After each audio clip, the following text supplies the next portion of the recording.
War felt more like a tank. He's the point from which everything else reacts, whereas Death, I think, deals with situations in ways that are unexpected, more fluid. We wanted a character that felt more agile. And honestly, I think it's a lot more fun to move around on the battlefield than it is to just stand there and take the shots. I mean, it's fun to feel like a tough guy, but we think we got enough of that with DS1. In general, Death just has more of a rock star feel about him. He doesn't wear as much armor.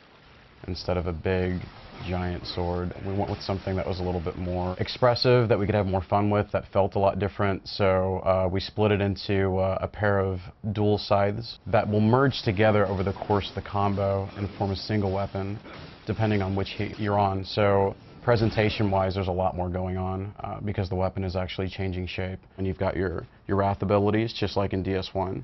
You've got your melee combat, and you've got your secondary weapons. Now, all that is returning in DS2, but with the additional loot, you can now choose which avenue you want to be the most expressive.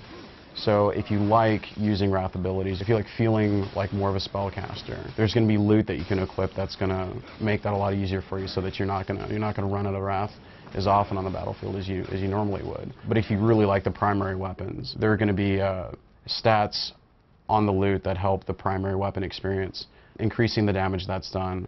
And we're also adding other RPG elements along with loot, a full stat system. So you're going to have primary stats like strength and agility that are going to affect your character's performance with specific items. Another major change between the two games is the addition of a skill tree. So you're going to have to look for synergy between the equipment that you use and the skills that you choose, so that you can build something that works well together. And I think your experience is going to vary quite a bit from someone else that's playing the game.